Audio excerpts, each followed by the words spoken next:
Hello friend, welcome once again. देखिए, पिछले video में हम लोग ने रेजिस्टेंस और मोबिलिटी के बारे में बताया था। तो मोबिलिटी का एक टर्म था, उसको अपन ने यूज कर लिया, ठीक है ना। अब हम एक दो क्वेश्चंस ले लेते हैं ताकि आपको समझ में आ जाए रेजिस्टेंस के बेस पे, ठीक है ना। ध्यान से देखिएगा, आज रेजिस्टेंस के बेस पे हम लोग ज्योमेट्री बेस के क्वेश्चंस लेंगे, ठीक है। जैसे एक ग्राफ बना हुआ है, ध्यान से समझिए, V और I का, ठीक है। इसमें एक ग्राफ दो दिए हुए हैं, एक दिया हुआ है 30 डिग्री ये और दूसरा दिया है ये 30 डिग्री। ये मान ले R1, ये मान ले R2। मान लो क्वेश्चन से ये, इसमें हमको फाइंड करना है, फाइंड R1 अपॉन R2 का रेशियो क्या आएगा। दोनों एंगल बराबर है तो R1 और R2 बराबर हो जाएंगे? नहीं, हमेशा एंगल हम लोग कहाँ से लेते थे? पॉजिटिव एक्स एक्सिस से लेते हैं, ठीक है ना। तो ये एंगल कितना होगा? 60 डिग्री होगा। और अच्छा, m इक्वल टू क्या होता था? tan थीटा, और tan m क्या बताता था? रेजिस्टेंस। जब V और IR में ग्राफ होता था, V इक्वल टू IR होता है ना, तब होता है ये, ठीक है ना। तो अब इसमें देखा जाए तो R1 upon R2 equal to क्या होगा? tan 30 upon tan 60। tan 30 की वैल्यू कितनी होती है? 1 अपॉन √3 अपॉन √3 कितना आ जाएगा? 1, ठीक है ना। क्लियर है? समझ में आई थी? तो ये तो वैल्यू आ गई, रेशियो आ गया। दोनों का जो भी चीज पूछे अपन फाइंड कर सकते हैं। एक अगला क्वेश्चन है, यहां पर आई दिया हुआ है, यहां पर भी दिया हुआ है। ध्यान से समझना क्वेश्चन, ठीक है।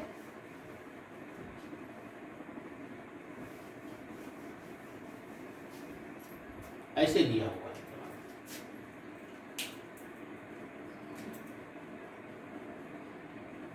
ठीक है। यहां पर क्या दिया है? आई यहां पे दिया है। इसमें दो ग्राफ दिए हुए हैं, ठीक है। एक मान लिया T1 है और एक T2 है। T1 T2 क्या है? टेम्परेचर। इसमें पूछ रहा है कि इसका रेजिस्टेंस मान लें R1, इसमें रेजिस्टेंस मान लें R2। तो R1 ज्यादा होगा कि R2 ज्यादा होगा, ये अपने को निकालना है। उल्टा है, देख लो, ठीक है। अच्छा, V इक्वल टू क्या होता था? IR। तो I इक्वल टू क्या होगा? 1 अपॉन R इंटू V। अब इसको किस पे माना? Y एक्सिस पे। इसको किस पे माना है? X एक्सिस पे। इसको क्या हो गया? ये M हो गया। तभी तो Y इक्वल टू MX आएगा। समझना ध्यान से, ग्राफ को देख के लगेगा। इसका मतलब इसमें स्लोप जो होगा, स्लोप क्या देगा? Slope M equal to 1 upon R की रख देगा। बहुत ध्यान से समझिएगा ग्राफिकल क्वेश्चन को। अब इसमें स्लोप किसका ज्यादा है? 1 वाले का, और स्लोप 2 वाले का, किसका ज्यादा है? थोड़ा बताइए, किसका स्लोप ज्यादा है? 1 वाले का स्लोप ज्यादा दिख रहा है, यानी कि ये चीज हो गई, ठीक है। इसका मतलब क्या हो जाएगा? R2 की वैल्यू R1 से ज्यादा होगा। तो ये क्या इंप्लाई करेगा? ये क्या इंप्लाई करेगा बता?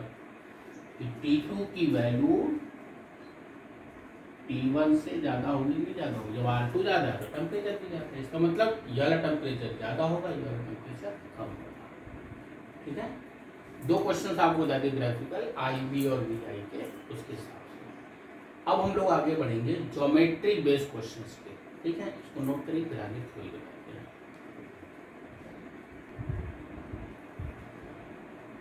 अब हम लोग बोल रहे हैं ज्योमेट्री बेस्ड क्वेश्चंस पे। ज्योमेट्री बेस्ड क्वेश्चन, तो ज्योमेट्री बेस्ड क्वेश्चन में क्या होता है? जैसा हम लोगों ने पढ़ा हुआ है कि रेजिस्टेंस की वैल्यू क्या होती है? रो L बाई ए, ठीक है ना, ये होता है रेजिस्टेंस का। पूरा मेन कॉन्सेप्ट बता रहे हैं, बहुत इंपॉर्टेंट कॉन्सेप्ट है ये, ठीक है ना। तो रो एल बाई ए, अब इसमें रो देखा जाए तो मटेरियल और टेम्परेचर पर डिपेंड कर रहा था। तो अगर कोई वायर ले लें, उसमें दो कंडीशन की जाए। एक क्या किया जाए,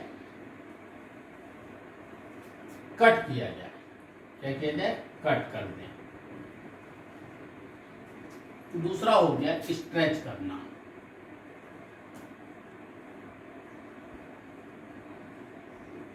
stretching of wire.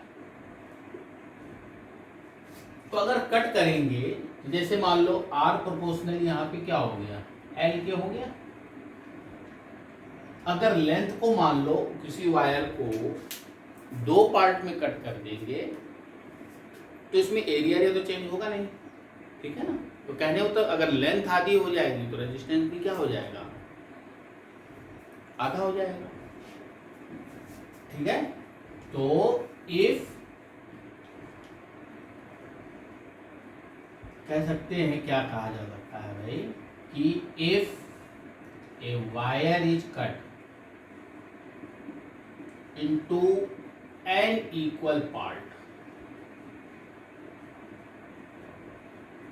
Equal part में किया, एन मतलब मान लो 1/3, 3 पार्ट में, 4 पार्ट, कितने पार्ट में करें, ठीक है। देन रेजिस्टेंस ऑफ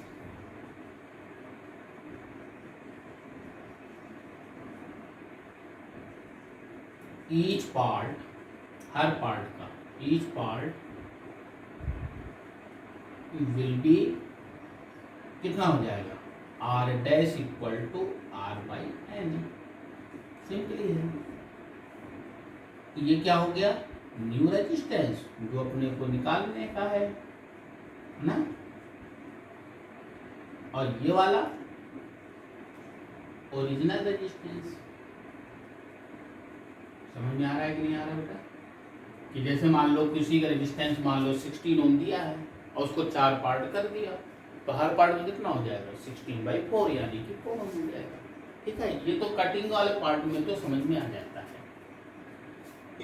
अच्छा, जब स्ट्रेच करते हैं किसी वायर को, तो स्ट्रेच करने में क्या होता है, लेंथ बढ़ती है तो उसका एरिया ऑफ क्रॉस सेक्शन क्या होगा, कम होगा कि नहीं कम होगा। अगर किसी वायर को खींचा जाए तो खींचने पे क्या होगा, उसकी लेंथ तो बढ़ेगी लेकिन एरिया भी कम होगा, लेकिन उसका वॉल्यूम क्या रहेगा, कांस्टेंट रहेगा कि नहीं रहेगा, ठीक है। तो स्ट्रेचिंग ऑफ वायर में आर इक्वल टू क्या है, रो एल बाई ए, ठीक है। ये चीजें हैं। अब इसमें आप समझे ध्यान से कि